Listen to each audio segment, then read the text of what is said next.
Hello everyone, అందరికీ నమస్తే. నేను మిస్ సింధుని. Welcome to our channel fashion by Sindhu. ఇవాంటి వీడియోలో పిల్లల నుంచి పెద్దవాళ్ళ వరకు అందరూ ఎంతగానో ఇష్టపడి తినే మసాలా పాస్తా రెసిపీని సింప్లెస్ట్ మెథడ్లో ఈజీగా ఇంట్లోనే ఎలా తయారు చేసుకోవచ్చో చూద్దాం.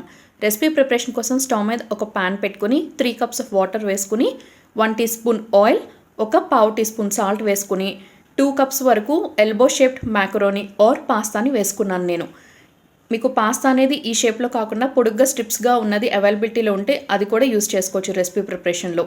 సో ఒక ఫోర్క్ హెల్ప్ పెట్టి ఇదంతా బాగా కలుపుకుని మనకి ఏ స్టేజ్ వరకు కుక్ అవ్వాలి అంటే పాస్తా అనేది ఫోర్క్కి గుచ్చి చూస్తే అది నిలబడి ఉండాలి, ఎట్ ద సేమ్ టైం ఈజీగా 2 pieces కట్ అయిపోవాలి. సో ఆ స్టేజ్ వచ్చే వరకు కుక్ చేసుకోవాలి. గుర్తుంచుకోండి, పాస్తాని ఎప్పుడు కూడా ఓవర్గా కుకింగ్ అనేది చేయకూడదు. సో వన్స్ పాస్తా సెమీ సాఫ్ట్గా కుక్ అయిపోయింది అనుకున్న తర్వాత ఇందులో ఉన్న ఎక్సెస్ వాటర్ మొత్తం కూడా ఒక జాలీ గరిటె హెల్ప్ పెట్టి ఫిల్టర్ చేసేసుకోండి. తర్వాత ఆ జాలీ గరిటెని ఇమీడియట్గా ఒక ట్యాప్ వాటర్ కింద పెట్టినా ఆరల్స్ దీని మీదకి నార్మల్ వాటర్ పోసేసినా కూడా పాస్తా అనేది అడిషనల్గా కుక్ అవ్వకుండా ఆగిపోతుంది. సో ఇప్పుడు స్టవ్ మీద కొంచెం వెడల్పుకున్న ఒక కడాయి పెట్టుకుని అందులోకి 1 tablespoon ఆఫ్ ఆయిల్ వేసుకుని ఆయిల్ హీట్ అయిపోయిన తర్వాత ఒక పెద్ద ఉల్లిపాయని పొడుగ్గా చీలికలుగా ముక్కలుగా కట్ వేసుకున్నాను. తర్వాత ఒక 4 పచ్చిమిర్చిని పొడుగ్గా చీలికలు వేసుకున్నాను. అలాగే ఫ్రెష్గా గ్రైండ్ చేసుకున్న అల్లం వెల్లుల్లి పేస్ట్ అప్రాక్సిమేట్లీ 1.5 teaspoons వరకు వేశాను. ఈ అల్లం వెల్లుల్లి పేస్ట్ నుంచి పచ్చివాసన పోయే వరకు లో హీట్లోనే ఆనియన్స్ కొంచెం ట్రాన్స్పరెంట్గా అయ్యే వరకు కుక్ చేసుకోవాలి. వన్స్ పచ్చివాసన తగ్గిన తర్వాత 3 ఫ్రెంచ్ బీన్స్ని 1 inch size స్ట్రిప్స్ లాగా కట్ వేసుకున్నాను. అలాగే 2 టొమాటోస్ని వీలైనంత చిన్న ముక్కలుగా తరిగి వాటిని వేసుకున్నాను. ఇప్పుడు ఇందులోకి ఒక పావు కప్పు నేనైతే ఫ్రోజన్ గ్రీన్ పీస్ యూస్ చేశాను. మీరు కావాలి అనుకుంటే ఫ్రెష్ గ్రీన్ పీస్ కూడా యూస్ చేసుకోవచ్చు ఈ రెసిపీ ప్రిపరేషన్లో. But fresh green peas use చేసే లెక్కనైతే దాన్ని కొంచెం బాయిల్ చేసి అప్పుడు ఈ స్టేజ్లో యాడింగ్ అనేది చేయండి. సో ఇంగ్రీడియంట్స్ అన్నీ ఒకసారి బాగా కలుపుకుని రుచికి సరిపడా సాల్ట్ అనేది వేసేసుకోండి ఈ స్టేజ్లో.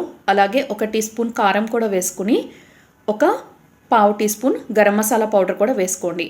మనం వేసిన స్పైసెస్ అన్నీ కూడా కూరగాయ ముక్కలకి బాగా పట్టే విధంగా కలుపుకొని కడాయికి సరిపడా లిడ్ పెట్టేసి కేవలం లో హీట్లోనే ఇంగ్రీడియంట్స్ అన్నీ కొంచెం దగ్గరకు వచ్చి ఒక గుజ్జు లాంటి టెక్స్చర్ వచ్చే వరకు కుక్ చేసుకోవాలి.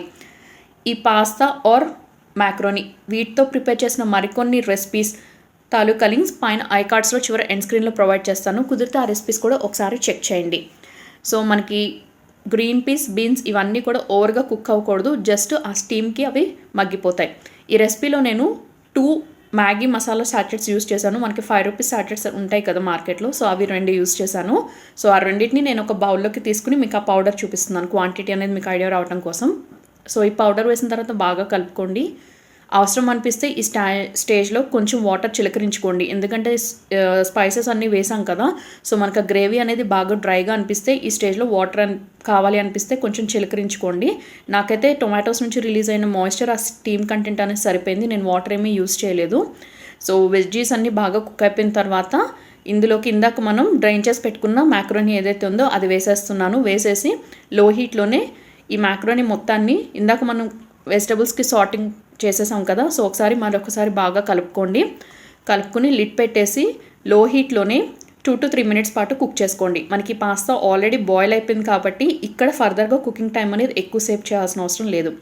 సో 2 to 3 minutes లో హీట్లో కుక్ చేసుకున్న తర్వాత ఈ స్టేజ్లో నేను కరివేపాకు, రఫ్గా చాప్ చేసుకున్న కొత్తిమీర ఆకులు వేస్తున్నాను. మీరు కావాలి అనుకుంటే కరివేపాకుని స్టార్టింగ్లో ఆనియన్స్ ఫ్రై చేసినప్పుడే వేసేయండి. బట్ నేను ఆ మంచి గ్రీన్ కలర్ అండ్ అక్కడక్కడ టెండర్గా ఉంటే తినేటప్పుడు బాగుంటుందని నేను ఈ స్టేజ్లో వేసాను. మన యమ్మీ మసాలా పాస్తా రెడీ అయిపోయింది. తప్పకుండా ట్రై చేసి ఫీడ్బ్యాక్ని కమెంట్ సెక్షన్లో షేర్ చేసుకుని friends and relatives video link forward చేసి ఛానల్ని సబ్స్క్రైబ్ చేసుకుని బెల్ ఐకాన్ని కూడా యాక్టివేట్ చేసుకోండి. మరొక ఇంట్రెస్టింగ్ రెసిపీతో రేపు మళ్ళీ కలుసుకుందాం. Thank you all very much for watching my video.